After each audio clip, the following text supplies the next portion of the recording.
मंडळी, जेव्हा काही लोकांच्या शारीरिक गरजा त्यांना सतावत असतात, जेव्हा त्यांच्या शारीरिक भूक त्यांना असं काही अनैतिक संबंध ठेवण्यासाठी प्रवृत्त करत असते आणि फक्त एक क्षणिक सुख घेण्यासाठीच हे एकत्र आलेले असतात. मात्र ह्यांचे अनैतिक संबंध किती काळ टिकतील याचं काही सांगता येत नाही. आजची घटना एका अशा चुलती आणि घरातील राहणाऱ्या पुतण्याची आहे. दोघांमध्ये जे अनैतिक संबंध सुरू झाले हे मागील 4 वर्षापासून चालत आले, पण त्यानंतर जेव्हा या दोघांमध्ये वादविवाद सुरू झाले त्यानंतर या अनैतिक संबंधामध्ये एक हत्या घडून आली. आणि हत्या कोणाची झाली आणि कोण तुरुंगात जाऊन बसलं याच्याबद्दलच आपण या घटनेमध्ये सविस्तर पद्धतीने जाणून घेणार आहोत. त्यासाठी हा व्हिडिओ शेवटपर्यंत नक्की बघा. रामराम मंडळी, स्वागत आहे तुम्हा सर्वांचं पुन्हा एकदा आपल्या मराठी यूट्यूब चॅनलमध्ये.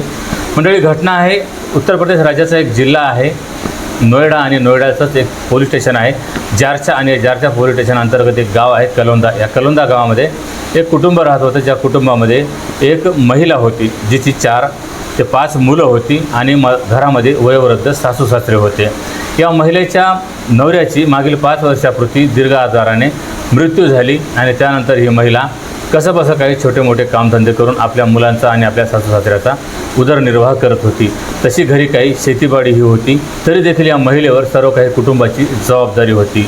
आणि ह्याच महिलेची 16 नोव्हेंबर 2025च्या मध्यरात्री तिच्याच बाजूला राहणारा एक पुतण्या शाहरुख, हा पुतण्या या महिलेच्या घरामध्ये आला आणि घरामध्ये आल्याच्यानंतर त्यानं या महिलेच्या गळ्यावर धारदार चाकूने वार केला, ज्यामध्ये या महिलेचा गळा कापला आणि त्यानंतर तो या घरातून पसार झाला. जेव्हा या दोघांमध्ये झटापट होत होती, महिलेच्या गळ्यावर जेव्हा वार झाला त्यावेळेस महिला ओरडली आणि या महिलेचा आवाज ऐकून त्या महिलेची एक 16 वर्षाची मुलगी झोपेतून जागी झाली आणि त्या मुलीने आणि एका भावाने या आपल्या आईला मारताना अक्षरशः डोळ्याने पाहिलं आणि त्यानंतर ते ओरडत होते, घरामध्ये आक्रोश करत होते, कारण आई अक्षरशः रक्ताच्या थारोळ्यात पडलेली होती आणि त्यांचा चुलत भाऊ म्हणजे महिलेचा पुतण्या हा घरातून पळून जात होता. जेव्हा यांनी आरडाओरडा केला तेव्हाच घरातील जे काही मुलं होते हे सुद्धा झोपेतून जागे झाले, म्हातारे सासू सासरे हे सुद्धा झोपेतून जागे झाले आणि घरामध्ये एकच आक्रोश उठला. यांचा आवाज ऐकून जवळपासचे शेजारीही त्यांच्या घरी दाखल झाले आणि त्यानंतर पाहतात तर काय, महिला किचनमध्ये रक्ताच्या थारोळ्यात पडलेली आहे. आणि त्यानंतर लगेच याची माहिती पोलिसांना दिली आणि पोलिसांची एक टीम घटनास्थळी दाखल झाली. पोलिसांनी येऊन मृतदेहाचा पंचनामा केला, कुटुंबियांना विचारपूस केली असता जी महिलेची मोठी मुलगी होती त्या मुलीनेही पोलिसांना सांगितले की माझ्या चुलत भावाने माझ्या आईवर अशा प्रकारे वार केला, चाकूने वार केला आणि त्यानंतर माझ्या आईचा अशा प्रकारे मृत्यू झाला. माझ्या आईचा खून माझ्या चुलत भावानेच केलेला आहे, ज्याचं नाव आहे शाहरुख. पोलिसांनी मृतदेह ताब्यात घेतला, पंचनामा केला, पोस्टमॉर्टमसाठी पाठवला आणि त्यानंतर आता पोलिसांना शोध होता शाहरुखचा. जसं पोलीस आता शाहरुखबद्दल विचारपूस करत होते, पण शाहरुख तिकडं पोलीस स्टेशनला जाऊन पोहोचलेला होता. हातामध्ये तो चाकूसुद्धा घेऊन गेला आणि त्यानं पोलिसांना आत्मसमर्पण केलं. पोलिसांनी लगेच त्याला ताब्यात घेतलं. त्याच्याकडे जे चाकू त्यानं सोबत आणलेला होता, ज्या चाकूने महिलेची हत्या केली गेलेली होती, तो चाकूही पोलिसांनी ताब्यात घेतला. आणि त्यानंतर पोलिसांनी विचारलं की तुला एवढं तुझ्या काकीची चुलतीची हत्या करण्याची काय गरज पडलेली होती, तुने त्या लेकरवाळ्या महिलेची अशा प्रकारे का हत्या केली. त्या महिलेचे 4-5 मुलं आहेत आणि आपल्या म्हाताऱ्या सासू सासऱ्यांची त्या महिलेवर जबाबदारी आहे आणि अशा जबाबदार महिलेला तुनं का मारला. अशा प्रकारे ज्यावेळेस पोलीस ही चौकशी करत होते त्यावेळेस त्यांना सांगितलं की माझ्या डोक्यामध्ये एवढा काही राग भरलेला होता आणि हे राग भरण्याचं कारण माझ्या चुलत्याची मागील 5 वर्षापूर्वी दीर्घ आजाराने मृत्यू झाला. मृत्यू झाल्याच्या नंतर ही काकी एकटी पडलेली होती, घरामध्ये 5 मुलं होती आणि म्हातारे सासू सासरे होते. ह्यामध्ये जी महिला होती तिच्या घरामध्ये यांना काही मदत करण्यासाठी एकही घरामध्ये पुरुष नव्हता. शिवाय मी पुतण्या असल्यामुळं माझी चुलती मला छोटी मोठी कामं सांगत असायची. जे काही त्यांना कोणत्या गोष्टीची अडचण जात होती त्यावेळेस मी समोर माझ्या काकीला मदत करण्यासाठी येत असायचो आणि ह्यामध्येच मी त्यांच्या घरी सतत येत जात होतो. ह्यामध्येच वर्ष लोटल्याच्यानंतर माझ्या काकीला शारीरिक गरजा सतावत होत्या. ह्यामध्येच माझ्या काकीची वाईट दृष्टी माझ्यावर पडली आणि त्यानंतर काकी मला आपल्या वासनेच्या जाळ्यात ओढण्याचा प्रयत्न करत होती. आणि त्यानंतर माझ्यामध्ये आणि काकीमध्ये अनैतिक संबंध सुरू झाले आणि मागील 4 वर्षापासून दोघांमध्ये असेच हे संबंध चालत आलेले होते. पण ज्या प्रकारे दोघांमध्ये शारीरिक संबंध अनैतिक संबंध चालत असतानासुद्धा मागील 2 वर्षापूर्वी माझंसुद्धा लग्न झालं. माझं लग्न झाल्याच्या नंतरसुद्धा मी माझ्या काकीला विसरलो नव्हतो, माझी काकीही मला विसरलेली नव्हती. मी माझ्या पत्नीलाही जेवढा वेळ देत होतो तेवढाच माझ्या काकीलाही वेळ देत होतो आणि आमच्या अनैतिक संबंधाबद्दल कोणालाही त्याच्याबद्दल काहीही शंकासुद्धा नव्हती. मी माझं लग्न झाल्यावरही माझ्या काकूला भेटत असायचो. ह्याचीच कुणकुण माझ्या पत्नीला लागली. घरामध्ये माझ्या आणि पत्नीचे वादविवाद होत होते. तर तिकडं त्या माझ्या काकीच्या सासू सासऱ्यांना म्हणजे आजी आजोबांनासुद्धा माहीत होतं की माझे आणि माझ्या काकीचे अनैतिक संबंध आहेत.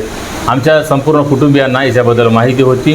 सर्व कुटुंब मला समजावत होतं, माझ्या काकूलाही समजावत होतं. पण तरी देखील आमचे अनैतिक संबंध मागील 4 वर्षापासून चालत आलेले होते. मी माझ्या पत्नीलाही समजावून शांत करण्याचा प्रयत्न करत होतो. पण तरीसुद्धा माझ्या काकीसोबत जे संबंध होते मी हे तोडलेले नव्हते. काकीला जे काही लागत होतं त्याची मी पूर्तता करत होतो, मग ते कोणत्याही गोष्टीची असो. अशा प्रकारे तिच्यासोबत संबंधामध्ये असतानासुद्धा काकीनं माझा विश्वासघात केला. मग काकी मागील काही दिवसापासून एका दुसऱ्या मुलाच्या प्रेमामध्ये पडली होती आणि त्या मुलासोबत माझ्या काकीच्या आता भेटीगाठी वाढलेल्या होत्या. त्याच्यासोबत जेव्हा भेटीगाठी वाढलेल्या होत्या, काकीला मी बऱ्याच वेळा दुसऱ्या मुलासोबत बोलताना पाहिलेलं होतं आणि ह्याच कारणामुळे मी माझ्या काकूला विचारपूस करत होतो. पण माझी काकू मला उडवाउडवीची उत्तरं देत होती की माझं अशा प्रकारे कोणतंही काही अनैतिक संबंध दुसऱ्या मुलासोबत नाहीत. ती अशी मला सांगत तर होती, पण इकडं माझ्याकडेही काकीचं दुर्लक्ष झालेलं होतं. मला ती आता वेळ देत नव्हती किंवा मी तिला भेटण्यासाठी येण्याची इच्छा व्यक्त करत होतो त्यावेळेस तीसुद्धा मला नकार देत होती. आणि ह्यामध्येच माझा राग अनावर होत होता, कारण एवढ्या दिवसापासून जे माझ्यासोबत काकीचे संबंध चालत आलेले होते, पण काकी आज माझा विश्वासघात करत होती. आणि ह्यासाठी काकीला वारंवार मी समजावण्याचा प्रयत्न करत होतो. पण या काकीला आणि जो तिचा नवीन प्रियकर आहे या दोघांनाही मी एके दिवशी नको त्या अवस्थेत पाहिलं. आणि ह्याच कारणामुळं माझी तळपायाची आग मस्तकात गेली. माझ्या मनामध्ये, माझ्या डोक्यामध्ये एवढा काही राग भरलेला होता. काकी आता मला वेळ देत नव्हती, मला भेटण्यासाठी ती नकार देत होती. आणि ह्यासाठी आता मी ठरवलं होतं की आता माझ्या काकीलाच मी संपवायचं, कारण माझ्या काकीवर माझं जीवापाड प्रेम होतं आणि बरेच दिवसापासून आम्ही दोघंही अनैतिक संबंधामध्ये होतो. मी माझ्या पत्नीलाही वाटल्यास विरोध करत होतो, माझ्या पत्नीलाही शांत करण्याचा प्रयत्न करत होतो. उलट माझ्या घरामध्ये माझ्या काकीविषयी वादविवाद होत होते, तरी देखील मी ते सहन करत येत होतो. पण माझी काकी आज माझा विश्वासघात करत होती. ह्यासाठीच मी ठरवलं की आता माझ्या काकीचाच मी काटा काढायचा. आणि त्याचप्रमाणे जसं की काकी त्या व्यक्तीला फोनवर बोलत होती आणि मी खिडकीतून ऐकलं आणि त्यानंतर माझ्या काकीला मी दार उघडायला सांगितलं. आणि काकीनं 16 नोव्हेंबरच्या मध्यरात्री दार उघडलं. तिला घेऊन मी किचनमध्ये गेलो. दोघांमध्ये मग अशाच प्रकारे काही वादविवाद सुरू झाले, दोघांमध्ये बोलाचाली सुरू झाली. आणि ह्यामध्येच मग काकी शेवटी मला आता माझे जे संबंध आहे हे तोडायचे आणि मला आता याच्यापुढं तुला बोलायचं नाही, तू आता याच्यापुढं मला भेटायचं नाही आणि माझा पिछाही करायचा नाही आणि याच्यापुढं मला तू फोनसुद्धा करायचा नाही. अशा प्रकारे ती काकी मला उलट उत्तर देत होती. एका प्रकारे आता काकीला माझी कोणतीही गरज उरलेली नव्हती. आणि ह्याचमुळं माझा राग अनावर झाला. आणि त्यानंतर मी सोबतच एक धारदार चाकू नेलेला होता आणि त्या चाकूने मी माझ्या काकूचा गळा चिरला. आणि त्यानंतर मी घरातून निघून गेलो आणि थेट पोलीस स्टेशनला आलो.